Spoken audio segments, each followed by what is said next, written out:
O ano é 1938 e você está em casa num domingo, pronto para ouvir um programa de rádio sobre comédia e relaxar um pouco. Afinal, todas as notícias da época são sobre coisas horríveis. E aí o programa termina e você decide mudar de estação. Só que o que você escuta é isso aqui. Está acontecendo algo. Senhoras e senhores, isto é assustador. A extremidade da coisa está começando a abrir. O topo está começando a rodar como um parafuso. A coisa deve ser oca.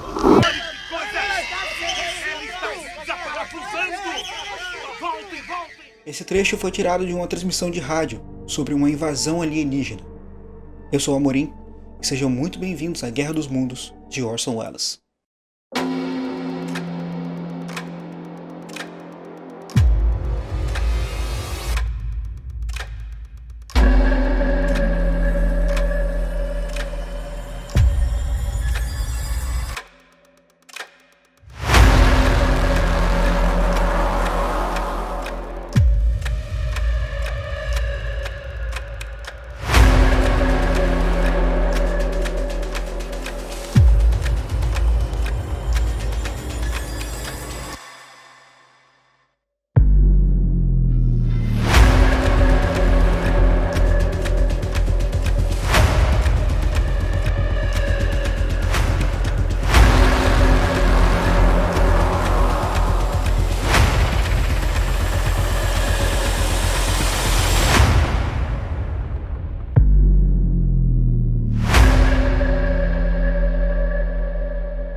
Pra gente entender como é que as coisas chegaram nesse nível, a gente precisa se ligar no contexto da época. Mas não só isso, a gente também tem que entender como é que o Orson tirou essa história de que os Estados Unidos estavam sofrendo um ataque alienígena.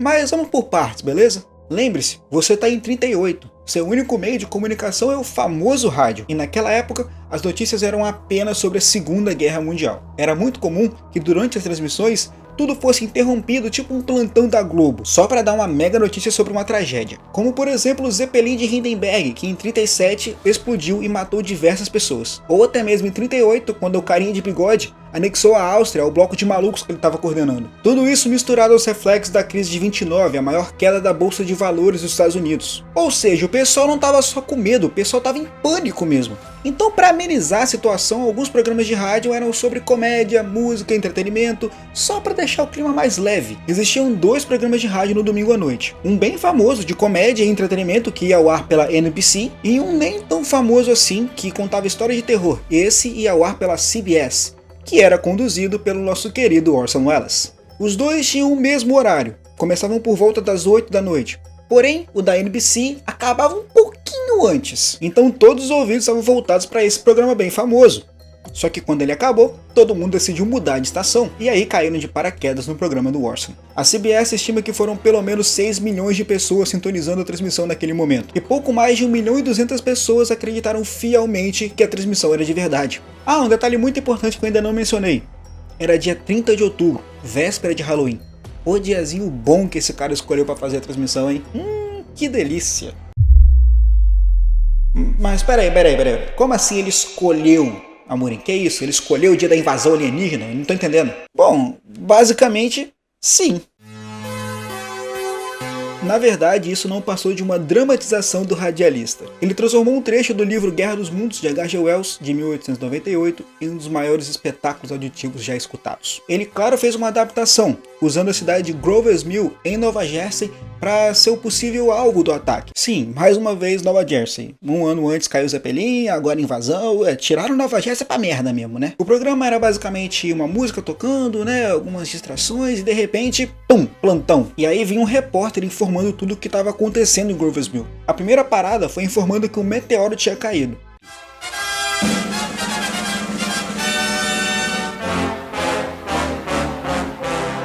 Senhoras e senhores, aqui o último boletim da Agência de Notícias Intercontinental, Toronto, Canadá.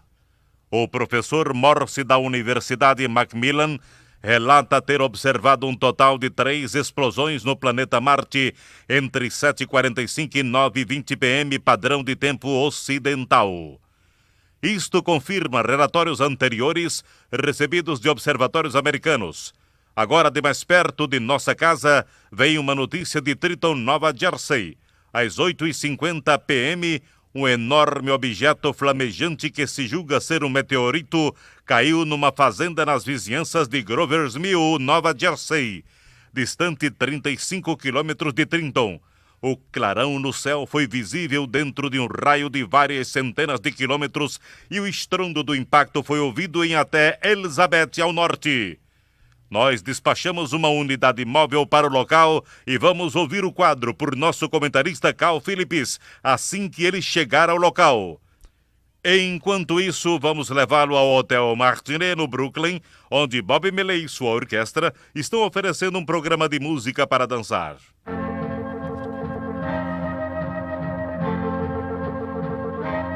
Com o passar do tempo, as coisas foram piorando cada vez mais, até chegar no grande ápice. O silêncio. Ok, senhoras e senhores, aqui estou eu, em cima de um muro de pedra que cerca o jardim do senhor Will Moose. Daqui tem uma visão de toda a cena. Comunicarei aos senhores cada detalhe, enquanto posso falar, com certeza. Enquanto possa ver, claro. Chegaram mais policiais estaduais. Estão fazendo agora um cordão de isolamento diante do objeto. Há uns 30 policiais, no mínimo. Não é preciso agora empurrar a multidão para trás. As pessoas querem manter distância. Capitão está conferenciando com alguém. Não podemos ver com quem. Ah, sim, agora vejo. Creio que é com o professor Pearson mesmo. Sim, é ele. Agora se separaram. O professor anda para um lado, para o outro, estudando o objeto, enquanto o capitão e 2 policiais avançam com algo na mão. Posso ver agora. É um lenço branco atado a uma vara. Uma bandeira de paz, com certeza. Se aquelas criaturas souberem o que isso significa, o que alguma coisa significa... Oh, espere! Alguma coisa está acontecendo.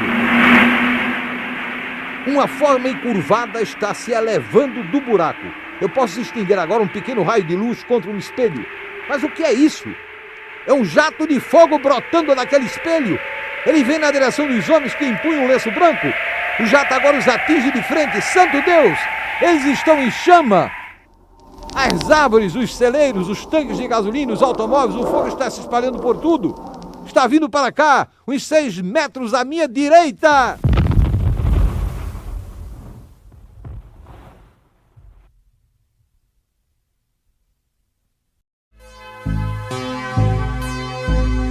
Mas se você está pensando que foi algum tipo de responsabilidade da CBS, você está muito enganado. Bem no começo da transmissão, existia um áudio falando que era apenas uma dramatização. O problema é que ninguém escutou esse áudio, porque estava todo mundo escutando o programa da NBC. E aí já não é culpa da CBS. Se você estava ouvindo a concorrência, bom, azar o seu, né?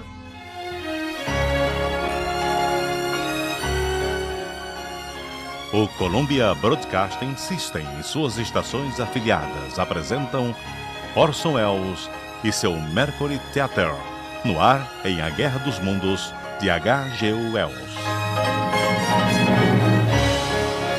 Senhoras e senhores, o diretor do Mercury Theatre e astro destas transmissões, Orson Welles. Mas mesmo assim, o que estava ruim piorou. As pessoas que caíram de paraquedas no programa da CBS acreditaram fielmente que era verdade, até porque não tinha como não acreditar. Os efeitos sonoros daquela transmissão eram fantásticos. Quem escuta o RPG do Jovem Nerd sabe bem do que eu tô falando. Por muitas pessoas acharem que era verdade, aconteceu uma histeria absurda na cidade. Era gente arrumando as malas para ir embora, era choro pela rua e, o pior de tudo, pessoas tirando a própria vida. A CBS ainda avisou uma segunda vez na metade do programa que era apenas uma dramatização. Só que nessa altura do campeonato já tinha até barricada em algumas fronteiras de Nova Jersey para impedir as pessoas de saírem. Alguns até conseguiram, só que a Cruz Vermelha foi atrás e resgatou as pessoas.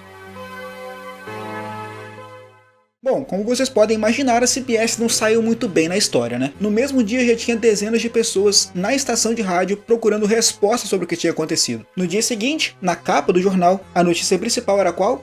A transmissão de rádio da CBS. O próprio Orson Welles teve que vir a público para se explicar, e foi até julgamento por isso. Só que nada de muito grave aconteceu, até porque a CBS avisou 2 vezes que era uma transmissão de dramatização, e não verdade. Por mais que tentassem acusá-lo de responsabilidade, não tinha muito o que fazer, foi avisado. E essa foi a única consequência da história, porque depois disso o Orson Welles ganhou o mundo. Os patrocinadores vieram, a transmissão ficou muito melhor, com certeza a audiência subiu. Com todo esse reconhecimento, Wallace saiu das rádios e foi diretamente virar um diretor de cinema. E ele foi responsável por um dos filmes que marcou toda uma geração no cinema, Cidadão Kane.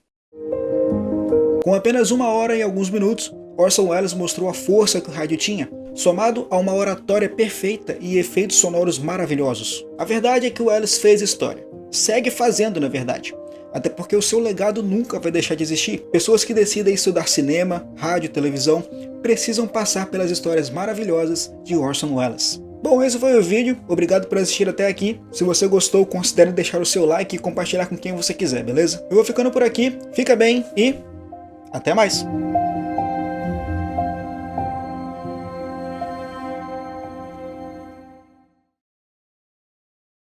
Senhoras e senhores, aqui fala Orson Welles, sem máscara, para assegurá-los de que a Guerra dos Mundos não tem maior significado que uma distração de feriado que tinha a intenção de ser. A versão para rádio própria do Mercury Theatre, de vestir-se com lençóis e pular de um arbusto dizendo "Buuu". Começando agora, nós não poderíamos ensaboar todas as suas janelas e roubar todos os portões dos jardins até amanhã à noite. Então fizemos a segunda melhor coisa. Nós aniquilamos o mundo diante de seus próprios ouvidos e finalmente destruímos a CBS. Vocês terão um alívio, espero, ao saber que nós não tínhamos a intenção e que ambas as instituições estão abertas para os negócios. Então, adeus a todos e lembrem-se, por favor, da terrível lição que aprenderam hoje à noite. Aquele sorridente, luminoso invasor do globo da sua sala de estar é um habitante do campo de abóboras. E se sua campainha tocar e ninguém estiver lá, não era um marciano, é o dia das bruxas.